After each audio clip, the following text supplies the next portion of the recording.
Hannah Bird, the community educator here at the University of California Hopland Research and Extension Center. We're right at the bottom of the site here.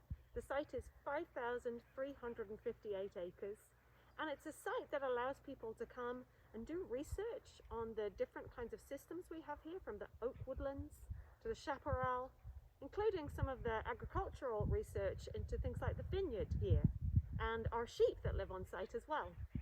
We also do educational events, everything from letting kindergartners meet our lambs all the way through to adult education like the California Naturalist class that we hold here annually at the Hopland Research and Extension Center.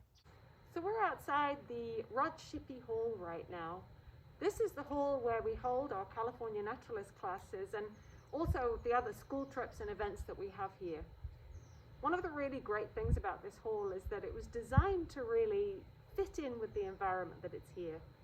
So right with the oak woodlands, the madrones, all around it, the hall actually is built with the acorn woodpeckers that live here in mind. So we knew that whatever kind of a building we built here, the acorn woodpeckers would want to store their acorns in it. And we had to make a decision about whether we would build one that was impenetrable to them, or whether we would build one that would allow them to store but wouldn't impact the building. And we went for the latter. So you'll see that it is peppered with holes. It looks a little bit like Swiss cheese. The acorn woodpeckers do store their acorns in the outside, but it doesn't affect the building badly. It's a LEED certified building, and it's a great place to host those California Naturalist classes. Not only that, but outside of the classroom, you can step into the oak woodlands, and then just a little bit further down here, you can move on to the Parsons Creek Trail. This trail allows us to see a riparian environment here. It also allows us to do phenology projects here, cover boards, and other citizen science efforts that many of our California Naturalist graduates get involved with. Now, here on the site in 2018, the river fire burned about 2/3 of the site. That was a fire that was part of the Mendocino Complex fires. At the time, they were the largest fires in California history, recorded history. Now, in fact, they're the second largest fires in California recorded history. We have the first largest happening in Mendocino National Forest, just north of here right now.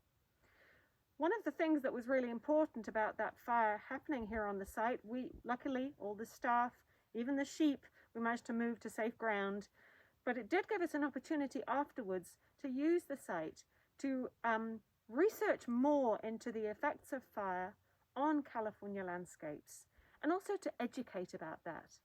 So through the California Naturalist class, we're able to bring the naturalists out onto this landscape, show them areas that are unburned, areas with prescribed burns, and areas where wildfire has had more of a catastrophic effect.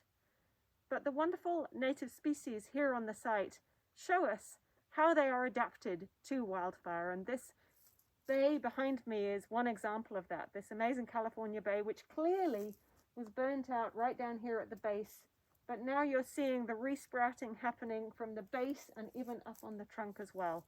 Beyond the lingering haze are blue skies. Beneath the ash are seeds prepared to sprout, and behind much of the charred bark, water and nutrients still flow through living tissue. Our community too will rebound. We know, now more than ever, that our work is vital to addressing the underlying influence that climate change plays in transforming natural hazards into disasters, and we will respond with a renewed sense of purpose.